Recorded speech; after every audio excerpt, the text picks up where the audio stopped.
अस्सलाम वालेकुम नाज़रीन, डॉक्टर दानिश रियल फोकस के साथ हाजिर है। इसमें कोई शक नहीं है कि मौजूदा हुकूमत 8-9 महीना हुकूमत को आया हुआ है। ख़ास तौर पे इसाक डार साहब को आए हुए 3-4 महीना हुआ है। पाकिस्तान की मईशत अभी भी बहुत मुश्किलात में है। हालांकि IMF से जो मुआहदा हुआ था 2019-2021 में इमरान खान ने, और मुआहदे हुकूमत के दरमियान होता है, वो तो हम डिफ्रेंशिएट करते हैं कि ये इमरान खान ने किया है या ये शहबाज शरीफ ने किया है। लेकिन इमरान खान का जो मुआहदा था उसमें इतनी सख्त IMF की पॉलिसी थी जो एग्री किया था इमरान खान ने, जिसको आने वाली हुकूमत को निभाना था और नहीं निभा रहे थे। इसाक डार साहब उसको रजिस्ट कर रहे थे। हालांकि मिफ्ता इस्माइल साहब जो हैं उन्होंने, तो वो तो हैं ही IMF के आदमी, उनसे तो ये उम्मीद नहीं की जा सकती थी कि वो कहीं रिलीफ लेने की कोशिश करेंगे आवाम को। वो तो अशराफिया और IMF को उन्होंने भरना था और वो भर रहे थे। कम अज़ कम इसाक डार साहब रजिस्ट तो कर रहे हैं ना अपने आवाम के लिए, और इस बुनियाद पे IMF बहुत सख्त है। IMF कहता है आप एग्री कर चुके हैं, और हम नहीं जानते शहबाज शरीफ कौन है, हम नहीं जानते इमरान खान कौन है, हम तो हुकूमत पाकिस्तान से मुआहदा करते हैं। बिल्कुल सही है। चुनांचे मौशी तौर पर बहुत बुरे हालात हैं और मौजूदा हुकूमत फ़ाइट कर रही है, हम उसको मना नहीं कर रहे हैं, ख़ास तौर पे इसाक डार साहब।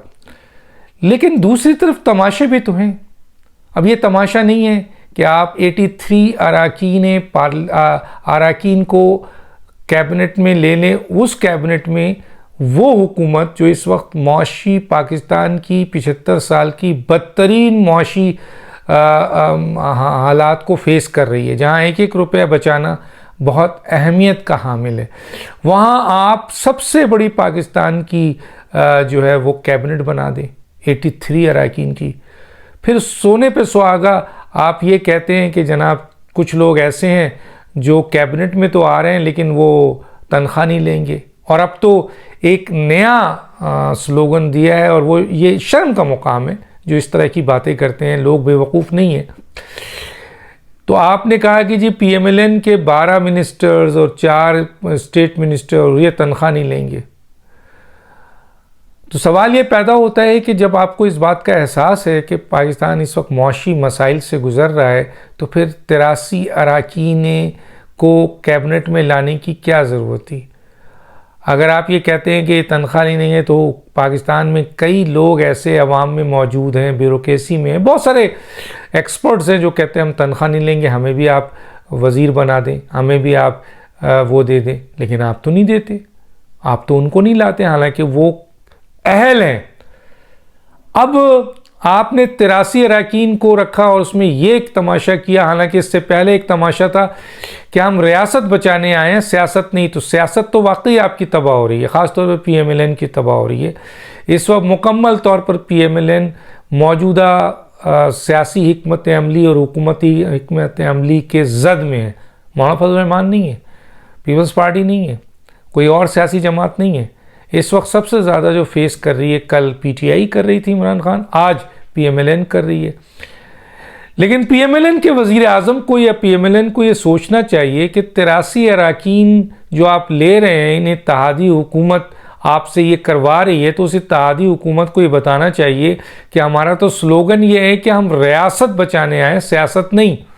तो रियासत बचाने के लिए हम 83 अराकीन को मेंबर बना दें काबीना का, और फिर ये तासुर दें कि ये तनख्वाह नहीं लेंगे इनमें से चंद, फिर ये तासुर दें कि PMLN के वज़ीर तनख्वाह नहीं लेंगे। तो आइए ज़रा बताइए 83 अराकीन पर कितना खर्च आ रहा है?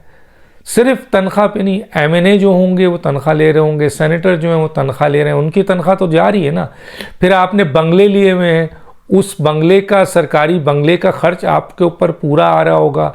आप सरकारी गाड़ी लिए, पेट्रोल है, गैस है, इलेक्ट्रिसिटी मुफ्त आपको मिल रही होगी। फिर आपका स्टाफ है, आपके दूसरे दफातर हैं, उनके तनख्वाह जा रहे होंगे, वो प्रोटोकॉल पे तनख्वाह जा रहा होगा। मसलन कहने का ये है कि किसको बेवकूफ़ बना रहे हैं कि आप अगर एक तनख्वाह नहीं ले रहे हैं तो बाकी जो चीज़ें हैं सरकारी गाड़ी, सरकारी बंगला, गैस बिजली का बिल, पेट्रोल का बिल, आपके टिकट भी, मेडिकल अलाउंसेस भी, रिहाइश भी, दूसरे आपके स्टाफ भी, स्टाफ की मल्टीप्लाई, ड्राइवर, कुक, ये सारे तनख्वाह ले रहे हैं। अगर 15 होते तो 15 कुक होते हैं, 15 ड्राइवर होते हैं। आज 83 है तो 83 है। आप कहते हैं कुर्सी भी नहीं है। मुझे तो ये भी पीएमएलएन के अपने वजीरों ने कहा, हाथ जोड़ के कहा कि डॉक्टर साहब बैठने के लिए इनकी कुर्सी भी नहीं है, लेकिन इनको बना दिया गया है। और चलें 83 पे 2 सवाल का जवाब दे दें वजीर आजम कि 83 अरकान का खर्च कितना है टोटल तनख्वाह छोड़ने के बावजूद। एक दूसरा ये बताएं कि इनकी कारकर्दगी क्या है। ये 83 इतनी क्या ज़रूरत है। 75 साल में कई हुकूमत आई और उन हुकूमतों को अच्छी माशी पोजीशन मिली, तब भी उन्होंने इतनी बड़ी काबीना नहीं रखी। तो आप जबकि इस वक्त माशी तबाही का शिकार हैं, आप खुद कह रहे हैं कि हम बहुत बड़े क्राइसिस से गुजर रहे हैं, आप मुल्क डिफॉल्ट की तरफ जा रहा है, रिजर्व नीचे से नीचे जा रहा है, डॉलर ऊपर से ऊपर जा रहा है, वहाँ आपने 83 अरकान को पाकिस्तान की तारीख में सबसे लंबी काबीना बना दी। तो ये तो बेवकूफ़ी जो आप कर रहे हैं ये आप भुगतेंगे, और सबसे ज़्यादा भुगतेंगे पीएमएलएन में। आज मरीम नवाज साहब ये कहती है मेरी ये हुकूमत नहीं है। कौन मानेगा आपकी इस बात को? हालांकि मरीम नवाज साहिबा की वाकई ये हुकूमत नहीं है, लेकिन कौन मानेगा? पीएमएलएन बैठी हुई है, उसके मिनिस्टर्स बैठे हुए हैं, इंजॉय कर रहे हैं। तंजीमी तौर पर पीएमएलएन को मजबूत करने के लिए और आइंदा पीएमएलएन को जितवाने के लिए, ताकि फिर ये मिनिस्टर बन सके। इनका तो कोई काम नहीं है, ना हुकूमत में ना तंजीमी लेवल पर। काम तो मरियम कर रही है बेचारी, वो फाइट कर रही है, वो लड़ रही है, वो तंजीम को यकजा कर रही है कि आइंदा आने वाले वक्त में जब इलेक्शन हो तो फिर पीएमएलएन ऊपर आए और हुकूमत करे। ज़्यादा से ज़्यादा चलें आप वज़ीर बन जाएंगी, आपको तो वज़ीर बनने भी नहीं दिया जा रहा। आपके ख़िलाफ़ चंद लोग जो हैं वो उन्होंने एक दीवार बना ली है। हालांकि वो 500 अफराद जमा नहीं कर सकते। हालांकि इस मुल्क का वज़ीर आज़म उनको उसी पार्टी ने बनाया। कहते हैं कि मैं नवाज शरीफ को लीडर मानता हूँ, शहबाज शरीफ को सदर मानता हूँ, मरियम नवाज को नहीं मानता। तो कोई सवाल पूछे उनसे कि आप अगर नवाज शरीफ को लीडर मानते हैं, शहबाज शरीफ को सदर मानते हैं, तो इन दोनों की मर्जी से तो मरियम नवाज साहिबा चीफ ऑर्गेनाइजर आई हैं। गोया आप मरियम नवाज साहिबा को नहीं मान रहे हैं, तो आप एक तरीके से नवाज शरीफ को लीडर नहीं मान रहे, शहबाज शरीफ को सदर नहीं मान रहे, क्योंकि उनका फैसला है, उन फैसलों को नहीं मान रहे। किसको बेवकूफ़ बनाते हैं? और आपको तो मुल्क का वजीर आजम बना दिया गया, आपकी हैसियत नहीं थी। आपको इस बात का वो नहीं है। आप वजीर आजम बनने के बाद आज आप एक अनोखा इंसान समझ रहे हैं। आप कह रहे हैं मैं अकेले बहुत बड़ी चीज़ हूँ, मैं किस तरीके से? अरे भैया, चीफ ऑर्गेनाइजर को अगर शहबाज शरीफ सुन रहे हैं, बड़े बड़े पीएमएलएन के लीडर सुन रहे हैं, खुद नवाज शरीफ सुन रहे हैं, तो फिर आपकी क्या औकात है? तो ये ज़रा सा मुझे बताना था कि आप एक तरफ ये बात करते हैं और दूसरी तरफ आप अपने लीडर्स और अपने सदर की नफ़ी भी कर रहे हैं। बहरहाल किसी के आने जाने से ना पीपल्स पार्टी को नुकसान पहुंचता है, ना पीएमएलएन को पहुंचता है, ना किसी और जमात को पहुंचता है। क्यों? क्योंकि उनका इंटैक्ट बहुत मजबूत होता है। पीएमएलएन से चौई निसार साहब हटे, पीपल्स पार्टी से कितने लोग हटे, कुछ हुआ? नहीं हुआ। इसी तरह शाहिद खाकान अब्बासी हूँ, मिफ्ता की तो कोई औकात ही नहीं है। वो तो एक स्पॉन्सर थे, उनको डॉक्टर आसिफ किरमानी ने नवाज शरीफ से मिलवा के कारकुन मसन शामिल करा दिया था, वरना उनको कौन जानता, वो तो हर पार्टी को स्पॉन्सर करते थे। 12 अब आते हैं दूसरी तरफ। पता क्या आप ये बेवकूफ़ बना रहे हैं लोगों को। एक तरफ महंगाई है, इतना बड़ा फाइट हो रही है, दूसरी तरफ ज़ाहिर है इसाक डार साहब के इख्तियार में तो नहीं है कि 83 अरकान लाएँ, ये तो शहबाज शरीफ का इख्तियार है। और ये जो कह रहे हैं कि जी हम 12 अफराद तनख्वाह नहीं लेंगे, तो ज़रा बताएं एमएनए की तनख्वाह आप नहीं ले रहे, सरकारी रहाइशगाह पे आप नहीं रह रहे, गैस बिजली सब फ्री नहीं ले रहे, स्टाफ फ्री नहीं ले रहे, ड्राइवर वगैरह सब फ्री नहीं ले रहे, आप एक्स्ट्रा। और अब तो ये भी सुनने में आया है कि FBR को ये कहा गया है, हालांकि इसहाक डार से ये उम्मीद नहीं है, FBR साहब बड़ी हैवी गाड़ी ख़रीद रही है, वो मुल्क जो डिफ़ॉल्ट में जा रहा है।